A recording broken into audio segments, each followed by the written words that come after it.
Датчики движения применяются для фиксации проникновения на объекты или охраняемую территорию посторонних лиц.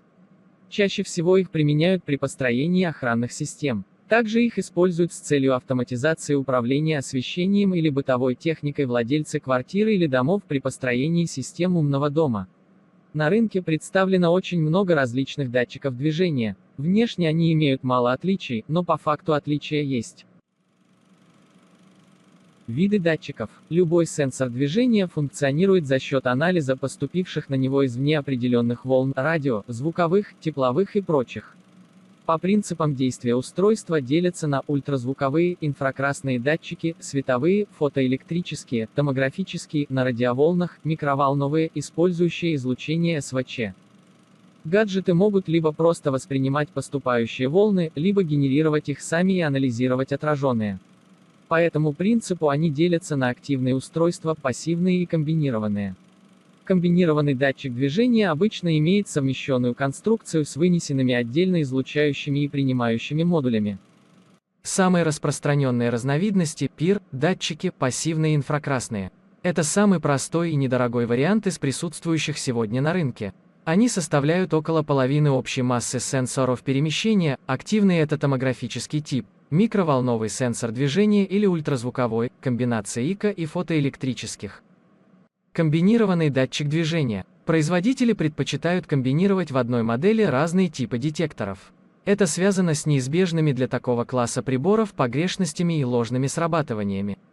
Для увеличения точности и снижения шансов на ложную тревогу разработчики объединяют в едином корпусе несколько технологий, например, ИК и ультразвуковую. Это уменьшает процент ложных реакций, но взамен иногда снижает характеристики чувствительности. Такое загрубление способно приводить к несрабатыванию на реальное движение, которое следовало бы зарегистрировать. По месту крепления датчики бывают потолочные 360 градусов, настенные, в розетке, совмещен с обычной или умной розеткой. Принцип действия пассивного датчика основывается на фиксации перепадов теплового излучения объекта. Происходит это посредством встроенной системы линз и зеркальных сегментов вогнутой формы. Сигнал подается на сенсор, который благодаря своей чувствительности регистрирует все изменения. ИК-датчик работает эффективнее, если количество линз приближено к максимальному показателю. Также существует прямая зависимость от площади поверхности приемника. Чем она больше, тем шире диапазон участка, который охватывает прибор. Плюсы комбинированного датчика движения. Доступна регуляция для дальности и угла охвата, срабатывает на объекты с собственной температурой, что допускает применение на улице, излучение принимается, но не отдается, поэтому для человека устройство безопасно, устойчивость к звукам и вибрациям, низкая чувствительность к резким изменениям в окружающей среде, пыль, относительная влажность. Минусы комбинированного извещателя движения. Есть риск ложного срабатывания, например, на кондиционер или радиатор отопления, снаружи здания точность работы снижается, чтобы исключить реакцию на природные явления, солнце, осадки, узкий диапазон температур. Кроме того, датчик не срабатывает, если имеется преграда из материала, не пропускающего ИК. Ультразвуковой датчик движения. Ультразвук, УЗ – это волны, которые не воспринимаются человеком. Активные датчики способны улавливать подобные изменения 20-60 кГц, чаще 30-40 кГц. Это происходит за счет встроенного генератора. В зоне охвата устройства происходит излучение волн. При движении объекта они отражаются, что фиксируется приемником. В результате включается оповещение. Достоинство УЗ-датчика. Не реагирует на природные явления, действует на все объекты, независимо от материала, срабатывает в любых постоянных условиях, в том числе, в тумане и при наличии большого количества пыли, нет зависимости от температурных показателей, инертность к инфракрасному излучению и бытовым звукам, проводное питание обеспечивает непрерывную работу датчика. Недостатки ультразвукового датчика движения. Для домашних животных присутствие датчика может вызывать дискомфорт, многие слышат ультразвук, дальность действия имеет ограничения, возможно ложное срабатывание на объекты вне зоны охвата, если материалы пропускают ультразвук. Минусом является и тот факт, что УЗ-датчик можно обмануть, если движение происходит плавно. Зато стоимость устройства относительно низкая. Не рекомендуется применение в условиях резких перепадов температуры и влажности. Радиоволновый датчик движения. Отличительной чертой по отношению к ИК-датчику является излучение электромагнитных волн. В остальном принцип действия аналогичен. В зависимости от передатчика диапазон охвата может быть разным. Преимущество: на эффективность не влияет тонкая перегородка, поэтому допускается скрытая установка датчика, отличается точностью, условия окружающей среды не имеют значения. Недостатки: есть риск ложных срабатываний на предметы, движущиеся за пределами зоны охвата, мощные приборы излучают волны, вредные для животных и человека. К минусам относят и высокую стоимость. Из-за этого устройства не пользуются большой популярностью. Зато беспроводное устройство можно установить в удобном месте, так как оно не зависит от расположения источника электричества. Акустический датчик движения. Применяются такие приборы для выявления шумов внутри помещения. Подразумевается установка конкретного предела, при нарушении которого происходит срабатывание. Дополнительно устанавливаются фильтры, которые позволяют исключить ложные реакции. В отличие от иных датчиков, которые заполняют помещение излучением, на установку акустического прибора разрешение не требуется. Это объясняется тем, что устройство создает в пространстве безопасное электрическое поле, которое иначе называется механическим напряжением. Чаще устройства устанавливают для того, чтобы обнаруживать битье окон. У данного детектора приемником является микрофон. Он генерирует поступающую информацию в переменное напряжение. Далее электронная плата проводит анализ информации, а именно уровень сигнала с исключением помех, анализ спектра. Это действие зависит от толщины стекла контролируемой поверхности. Низкие частоты. Приборы анализируют разные звуки, например, звон и падение.